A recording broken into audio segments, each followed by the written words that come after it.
Oke, baik Mas Slamet. Tadi Mas Slamet menyinggung tentang apakah beberapa platform itu berbeda dengan platform yang lain untuk bidang pengolahan sahamnya, entah di komoditas berbeda atau yang lain-lain gitu ya.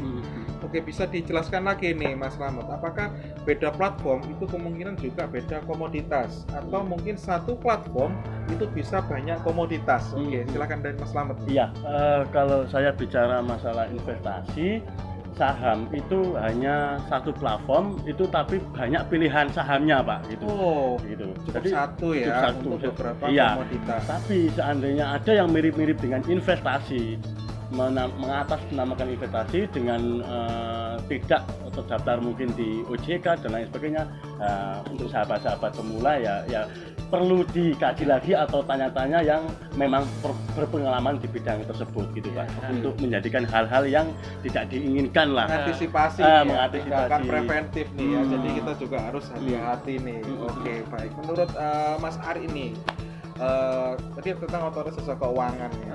Kira-kira balik lagi nih ke aplikasinya, apakah platform yang akan kita gunakan ini punya kelebihan dan kekurangan nih bagi pemirsa untuk menjadi referensi kelebihan dan kekurangannya? Iya, pasti semua platform pasti ada kelebihan dan kekurangan yang gitu. Oke. Mungkin platform satu kelebihannya apa, yang kedua kelebihannya apa, kekurangannya apa gitu.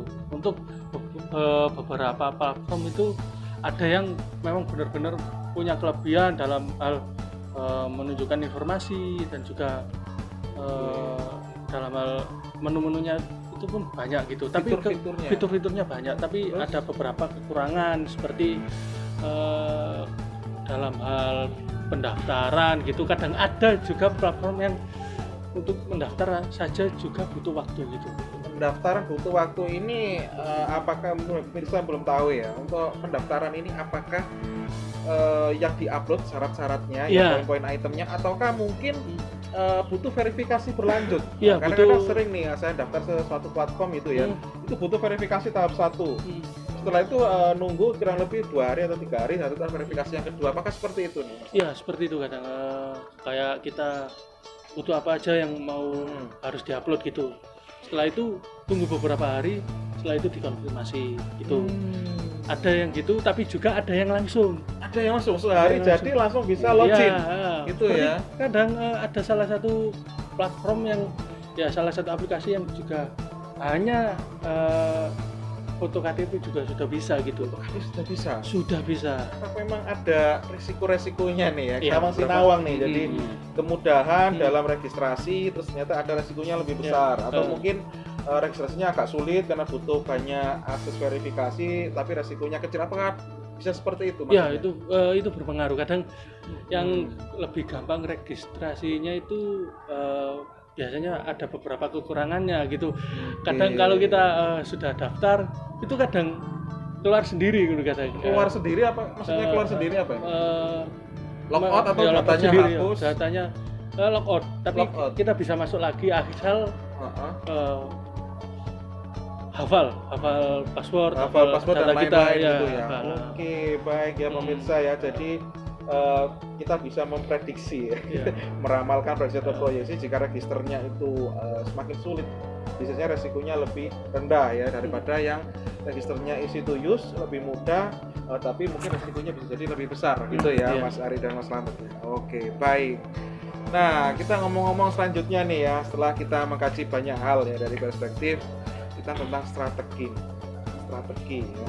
Namanya strategi, pasti kita harus mengkombinasi faktor-faktor internal dan eksternalnya. Faktor internal adalah dari sisi mungkin permodalan kita, seberapa luas pemahaman kita ya, baik sisi teori, wawasan atau pengalaman dari pelaku-pelaku sebelumnya gitu ya. Dan juga faktor eksternalnya, yang faktor eksternal itu faktor yang tidak bisa kita kendalikan, entah dari sisi regulasi atau peraturan atau mungkin dari suatu yang lain. Apa ini faktor eksternal biasanya apa nih Mas? Mungkin lebih ke perusahaan tersebut, ada aksi apa atau laporan keuangannya itu turun. Oke, itu tidak bisa, itu faktor eksternal yang tidak bisa kita rubah ya. Dan kita harus menyesuaikan nih. Karena ada kombinasi dari faktor internal ya, dan juga ada faktor eksternal, regulasi atau perubahan perilaku keuangan di emiten atau di perusahaan. Bagaimana cara strategi yang diterapkan ya, yang diantisipasi, yang perlu kita perhatikan kriterianya atau informasi dan lain-lain. Mungkin dari Mas Ari dulu nih, strategi apa nih Mas untuk memilih saham yang potensial? Nah ya, mungkin dalam dunia saham itu mungkin beberapa orang mungkin yang kenal dunia saham itu dia pasti tahu apa itu ada tiga analisa dalam analisa memilih suatu emiten. Saham Mungkin yang potensial lebih ya. sering digunakan ini hanya dua, Hanya yaitu dua, analisa secara fundamental secara fundamental, juga secara teknikal. teknikal. Terus yang ketiga apa nih? Yang ketiga itu beda, ini mungkin bisa jadi banyak orang masih belum tahu itu bandarmologi. Bandarmologi. Bandarmologi. Ya. Oke. Ada bandarmologi, kita Iya. ke bandarnya. Oke, bisa secara singkat nih Mas Ari ya. Mungkin bisa ditambahkan oleh Mas Slamet lebih detail nih ya. Menurut Mas Ari singkatnya nih, bedanya fundamental, teknikal ya. Iya. Fundamental, teknikal aja deh, kita fokus di dua aja nih ya. Iya. Apa nih yang secara singkatnya nih buat Mungkin beda? kalau fundamental itu kita lebih banyak orang kalau mau menganalisa secara fundamental biasanya investasinya jangka panjang 5 tahun atau 10 tahun. Soalnya kan yang kita lihat itu bagaimana sih prospek dari perusahaan ini ke depannya. Oke, prospek Dari jangka laporan panjang pasti keuangannya, ya. ya jangka Oke. panjang. Dari laporan keuangannya, track recordnya di dalam dunia pasar modal ini. Track record Kita ini lihat, berarti ini ya, kita mengkaji data-data yang sudah lama ya, untuk Iya, bisa ya, track record, jadi historinya, Labanya itu apa? labanya Meningkat atau Oke, tidak gitu. betul. Dan kalau kita mau memprediksi jangka panjang bisa 5 Ya, atau 10 tahun gitu 5 ya atau Mas 10 Ari ya. tahun. Berarti kita flashbacknya nih, Iya, itu flashbacknya. berapa tahun kalau misalnya kita ingin prediksi 5 tahun, Ya. kita 10 tahun, berarti apakah sama nih, kita prediksi 5 tahun ke depan itu kita lihat 5 tahun ke belakangnya, atau mungkin prediksi 10 tahun ke depan itu kita 10 tahun yang belakangnya, atau gimana ya, ada trik khusus nggak? Ya, kita lihat kadang 5 tahun ke belakangnya bagaimana sih perusahaan ini Survive gitu survive-nya ya gimana, dalam apakah investasi. stabil, apakah ada penurunan tapi tidak secara signifikan, secara turun terus Turun, tidak, uh-huh. atau ada kenaikan cuma pelan, kenaikannya pelan gitu. Oke, berarti bisa lihat dari trennya, Trennya. atau mungkin pattern ya pemirsa patternnya. ya, pattern atau pola gitu. Pola. Dia fluktuatif naik, kalaupun dia naik turun, tapi dia punya kecenderungan Iya. nih, dia naik turun tapi dia tetap naik ya, Dia naik tetap turun naik, ya. dikit-dikit, tapi dia polanya adalah tetap polanya naik ada. gitu ya. Mungkin dari sisi fundamental. Fundamental. Nah, kalau yang di teknikal apa nih Mas Ari? Teknikal itu lebih kita membaca chart itu Membaca, ini ya, Pola juga. grafik ya. pola grafik itu Pola tadi. ya, tadi Pola singgung juga, tadi sudah ya. disinggung berarti ya, Pola yang di juga, fundamental ya. tadi Itu fundamental. ada campurannya teknikal. Oke, lanjut Mas. Kalau chart itu lebih ke jangka pendek ya Mas ya. Bisa juga Bisa juga ke jangka panjang Jangka juga bisa. panjang bisa. Ah. Tapi efektifnya ke pendek Sebenarnya atau ke panjang nih? itu tadi sudah dibahas sama Mas Arik, kayak melihat historis harga dari awal itu lebih ke cenderung kemana sih, itu bisa dilihat Pak. Jadi bisa dilihat dari 5 tahunan, bisa 6 tahunan, apa 2 tahunan, tinggal kita Pak. Kan gini, saya lebarkan dikit Pak ya. Iya. Itu kan investasi kan ada banyak Pak, investasi jangka panjang, menengah dan pendek. Iya. Gitu. Kalau Oke. kita pendek bisa 1 bulan mengikuti tren seperti itu Pak. Iya. Jadi kalau trennya Oke. sudah patah, kita exit ke Iya. saham tersebut. Gitu. Ya, Oke, jadi baik. kalau masalah chart itu bisa dilihat dari beberapa tinggal kita tuh mau ke jangka pendek, tengah atau panjang gitu ya. Apa nih yang paling membedakan? Kita ngambil jangka pendek, otomatis kalau pendek kita ambil tindakannya lebih cepat Iya, daripada benar. yang jangka menengah, apalagi yang Iya. jangka panjang. Kita kira selain faktor apa aja nih yang kita bisa mengkategorikan dia cocoknya adalah pendek, menengah dan panjang gitu? Apa nih? Mungkin ke volatile suatu saham itu Pak. Jadi kita Volatile. bisa menarik 1 mingguan, saat itu 1 mingguan aja, nggak usah bikin 2 minggu atau 1 bulan, ditarik. Lebih kecenderungan kemana? Kalau lebih cenderung harga itu volatile tapi lebih up, nah itu mungkin bisa kita untuk mempertimbangkan untuk beli suatu saham itu untuk jangka pendek gitu. Oke, Ya. pernah nggak ada kolaborasi nih Mas Mas Ari dan Mas Slamet nih ya, mungkin saat kita memprediksi dari 1 bulan nih, ini cocoknya untuk jangka pendek atau untuk jangka panjang, atau ada kombinasi nih ya, jangka pendek menentukan jangka panjang atau sebaliknya, jangka panjang untuk menjadi acuan di jangka pendek. Pernah nggak terjadi seperti itu, Mas Ari, Mas Slamet? Pengalaman pernah? Pernah juga sih Pak. Pernah. Iya. Tapi sebenarnya menurut saya chat itu untuk menentukan posisi yang baik untuk kita beli itu di mana.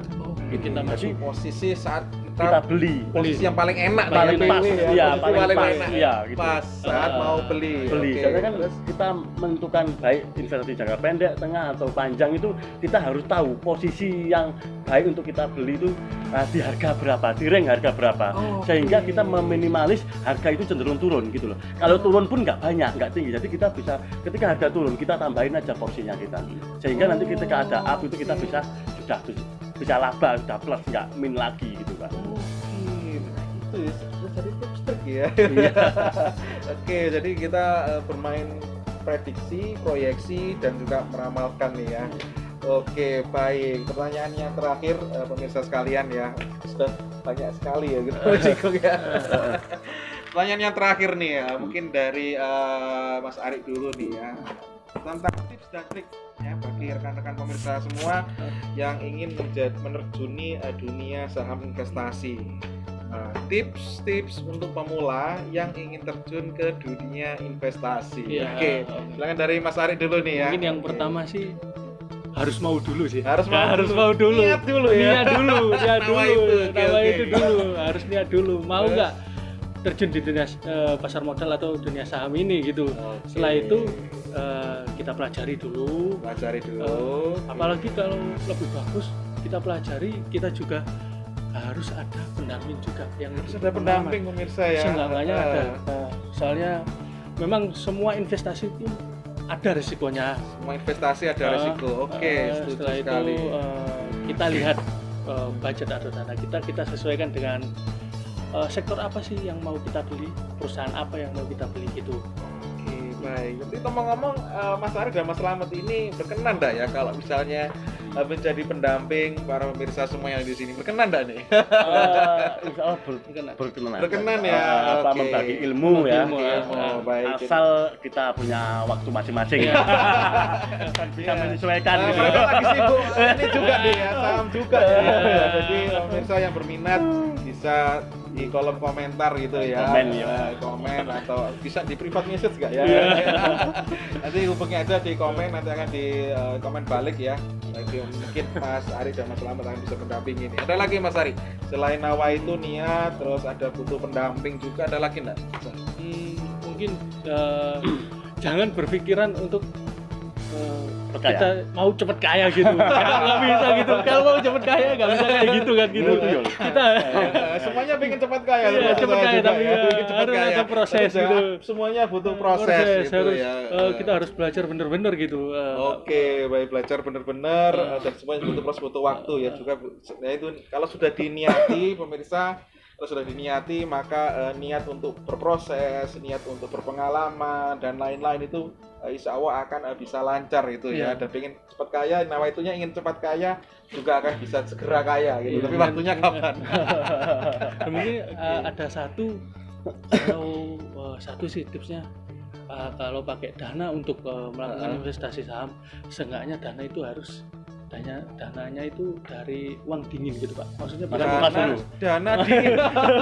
Oke pemirsa, dana dingin uang dingin. Berapa dingin ya? Oke, apa ini dana jangan dingin? pakai uang panas. Mungkin kalau kita tertarik gitu mau investasi di dunia saham, cuma dana yang kita pakai dana hutang atau dana dari kehidupan sehari-hari, cuma sehingga kita mengorbankan apa yang benar-benar kebutuhan kita, lebih butuh ya saat itu kita ya. untuk saat itu dibuat untuk investasi gitu. Itu pun hal yang salah. Kalau bisa sih kayak dana dari sisa dana kita gitu, kita investasinya daripada tidak dibuat apa-apa, mending dibuat investasi ya. Gitu ya. Mungkin lebih aman juga kalau ketika harga dari saham itu turun, kita tidak terlalu kayak kecewa ya. Soalnya kan dananya dingin.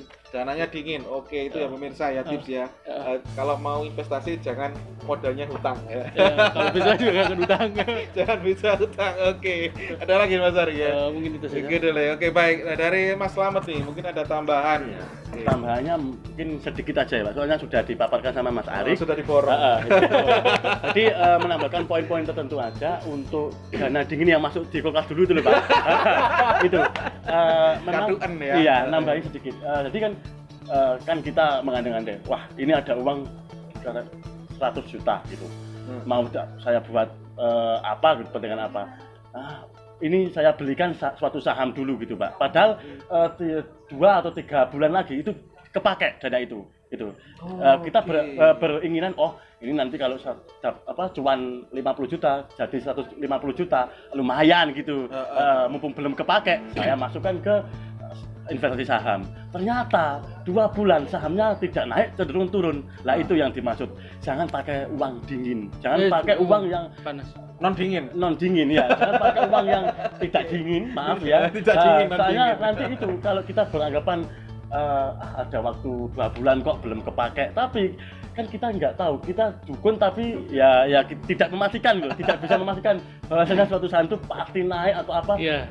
Tidak bisa Pak, bagaimanapun kita analisanya, kita apapun itu tetap semua itu tergantung dengan pelaku pasar semuanya Pak. Soalnya kan pelaku pasar itu banyak Pak ya. Pelaku pasar banyak ya. Ada yang big fund, ada yang investor biasa dan lain sebagainya, dan bisa menggerakkan harga saham tersebut. Seperti itu sih Pak. Oke, baik itu pemirsa ya. Jadi banyak sekali tips yang disampaikan oleh narasumber kita ya pada hari ini ya, Mas Ari dan Mas Slamet nih. Dan satu lagi Pak, sedikit silakan. tambahan, mungkin ya itu tadi, kalau mau memilih investasi itu jangan langsung asal dapat informasi dari media cetak atau YouTube atau dan lain sebagainya untuk langsung kita daftar atau mengikuti afiliator atau apa itu, mengikuti orang follow up dan menggabung grup itu. Kita tanya dulu aja lah teman-teman terdekat kita, apakah itu sudah apakah teman kita itu pernah melakukan investasi seperti ini atau apa gitu. Soalnya ya tadi Pak, untuk menghindari hal-hal yang sebelumnya pernah terjadi gitu loh Pak. Oke, baik, mungkin ini ya Mas Slamet dan Mas Ari ya. Kita butuh pendamping itu adalah untuk menekan resiko itu ya, dan sekali kita memilih jalur yang tepat gitu, dan sampai jalur yang tidak tepat itu yang akhirnya menjadi bumerang gitu ya kepada kita ya. Jadi dengan adanya pendamping dengan orang yang tepat, maka kita ada di jalan yang tepat juga. Oke, saya rasa cukup ya untuk hari ini ya. Oke, dari di channel Slamet TV, dan saya lupa memperkenalkan diri ya. Nama saya Arif Syafiur Rahman ya. Ada channel sendiri ya. Jadi sebagai penutup juga tadi membuka sudah nih kolaps yang pertama perdana, dan sebagai penutupnya kita kombinasi dari 2 channel YouTube ya, channel YouTube dari channel Slamet TV dan channel saya sendiri di Arif Syafiur Rahman. Tetap di edukatif ya, bincang-bincang bagi para pemula yang ingin atau berniat untuk terjun ke dunia investasi dan saham. Baik, terima kasih Mas Ari dan Mas Slamet. Sekian dulu pemirsa Slamet TV, sampai jumpa lagi untuk diskusi edukatif